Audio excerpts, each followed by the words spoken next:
We have a very important hearing this morning, federally funded cancer research, coordination, and innovation. And this one, some hearings are more important than others. I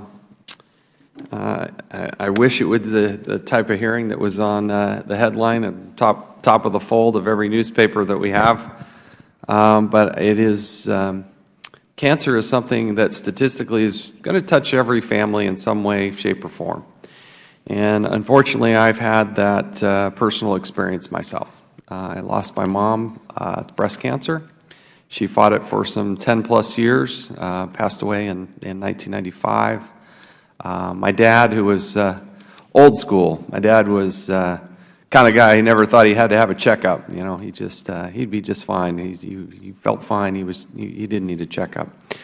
Unfortunately, he got colon cancer.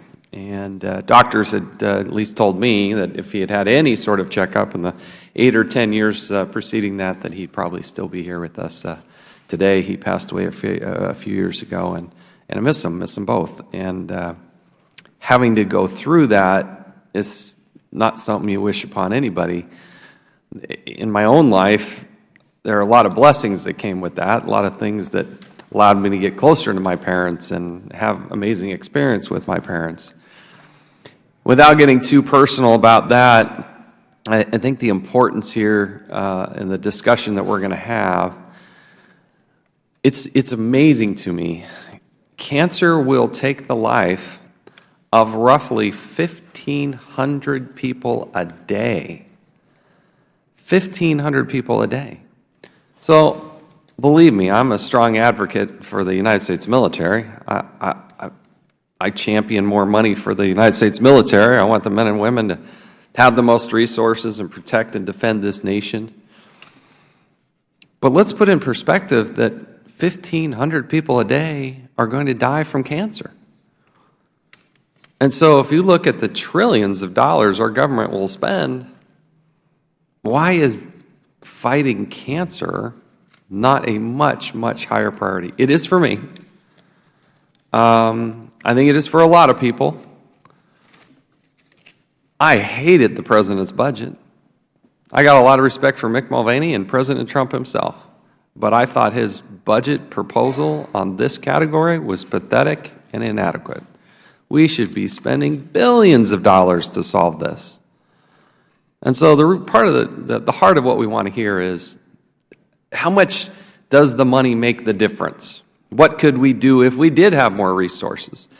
And with the resources we are throwing at it, which is a handful, billions, again, I don't want to treat it lightly, but that compared to the $4 trillion we will spend this year, we're going to spend a couple billion fighting what is going to ultimately kill 1,500 people a day. That equation to me just doesn't make sense. So we want to hear not only what could happen if there was more funding, what is happening with the funding that is going on, and what are some of the exciting developments. I mean, every once in a while there'll be a story on the news or in the newspaper and everybody gets some hope. I can certainly tell that there has been huge progress since, for instance, my mom was fighting this in the 1980s. My wife, Julie, she works for a plastic surgeon in Utah. She got a degree in psychology, and she's working with women who are fighting breast cancer, and it's very satisfying. I'm very proud of her and the great and important work that she does there. But sure enough, every day, day in and day out, young women are coming in and fighting this horrific disease. They didn't ever think they were going to get it, and now they're fighting it. And there's some really exciting, amazing things that I think give people a lot of hope, a lot of reason to cheer and to be excited, even though they're having to go through one of, if not the most difficult and horrific things in their lives. We have cancers of various types. We have, I'm glad we have Mrs. Carr here, who's going to tell a personal story, and I know it's hard for a family to talk about their own experience, but I think it's good to hear from the family, but it's also good to hear for some of the most exciting developments from some of the most prestigious institutions across this country. And we could fill weeks on end of hearings talking about people's stories. So we're going to have a host of hearings, and we're going to watch all these news stations, and they're going to talk about this, that, and the other. And the thing that's probably going to affect real lives more than anything else is going to be this topic in this hearing. And I do wish it would get the highlight and the headlines that it deserves.